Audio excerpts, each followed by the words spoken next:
Olá, classe, tudo bem? Voltamos aqui para a próxima aula do Silhouette Studio.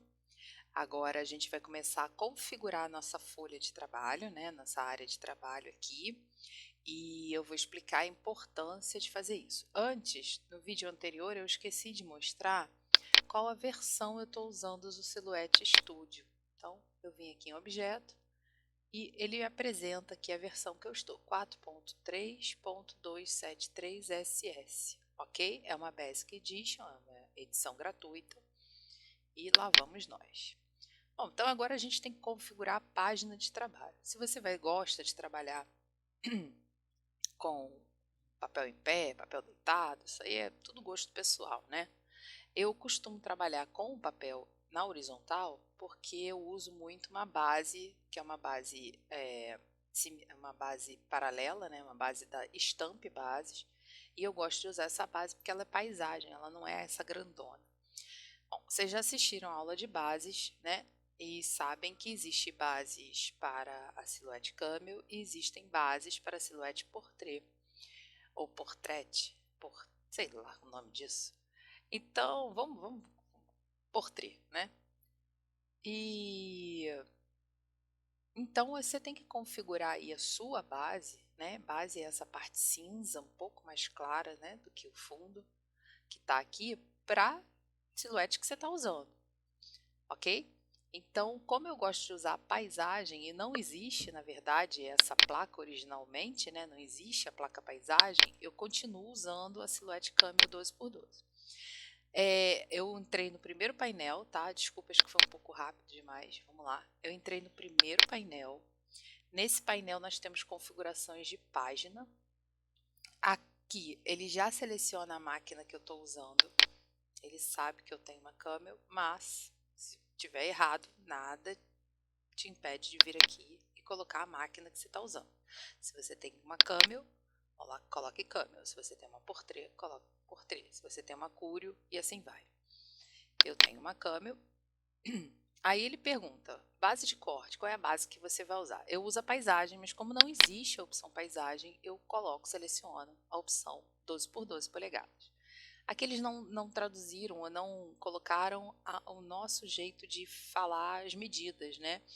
Então, lá na América, tudo é medido por polegada, mas aqui a base seria 30,5 por 30,5 centímetros.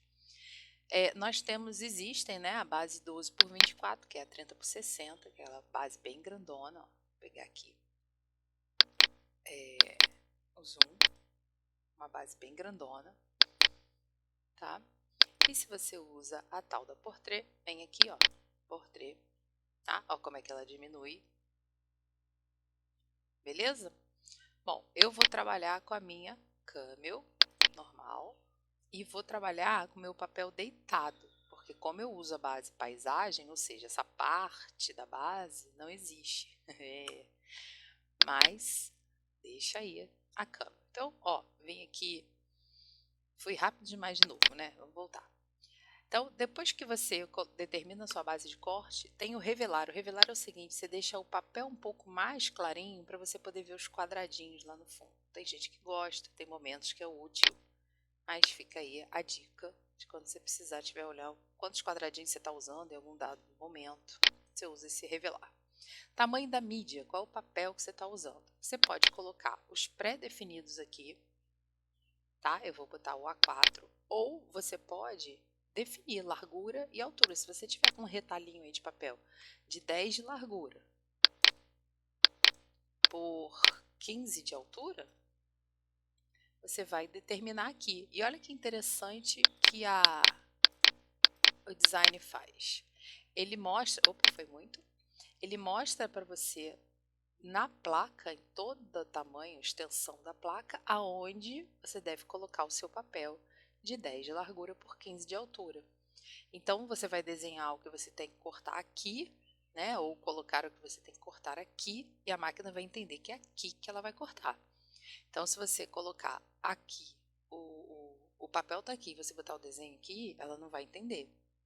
Então, a importância de você determinar aqui exatamente o que você está fazendo para que a máquina compreenda o que você quer fazer, né? Ela é uma máquina, não é inteligente. Então, É importante aqui você trabalhar dentro da área determinada. Então, viu que legal? Você pode trabalhar com retalhozinhos de papel, né? Não precisa ser uma folha inteira.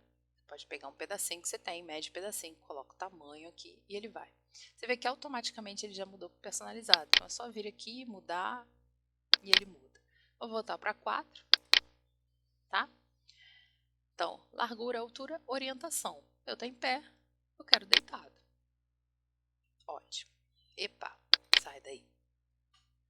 Vamos aqui ajustar a tela. Girar é o seguinte. Tá vendo essa seta preta? Indica onde você vai colocar na silhuete. Então, aqui é a entrada, onde você encaixa na silhuete. Quando você troca a exibição disso, olha, na verdade, absolutamente nada mudou. Você só tem que prestar que a entrada da máquina é aqui. Então, você vai pegar esse papel e vai colocar a seta aonde está a silhuete. Então, aqui, na verdade, você só altera o jeito de você ver a coisa. Ó, em vez de colocar ela para lá, agora você vai colocar para cá. É onde entra na máquina, tá? Tem muita gente que confunde isso aqui com, enfim, o jeito de colocar a placa. Tá assim, eu vou colocar assim na máquina, mesmo a seta virada para cá. Eu vou colocar assim na máquina, mesmo com a seta virada para lá. Não, você tem que botar assim na máquina. Ok? Deu para entender? Deu, né? Eu vou voltar aqui para o tradicional, que eu acho que é o convencional, que todo mundo usa. Perdão. Aí nós temos exibir margem de corte. Uma folha, uma linha vermelha, tá aqui, ó. Eu deixo ela sempre selecionada. Você vê que quando eu não uso marcas de registro, que daqui a pouco vocês vão entender o que são as marcas de registro, eu consigo um aproveitamento 100% praticamente da folha. Quando entra as marcas, isso reduz bastante. A parte útil da folha cai bastante. Mas não nada absurdo, não. Mas cai. Então, cortar folhas lisas é mais, assim, você consegue usar mais efetivamente o papel. Cortar coisas impressas para depois cortar, você usa menos papel, né? A área útil para trabalhar é menos. Então, eu marco sempre a margem de corte, eu deixo sempre a margem de impressão desligada. E agora eu vou contar um segredo para vocês. Margem de sangramento de impressão, eu sinceramente, eu não consegui descobrir a função disso ainda.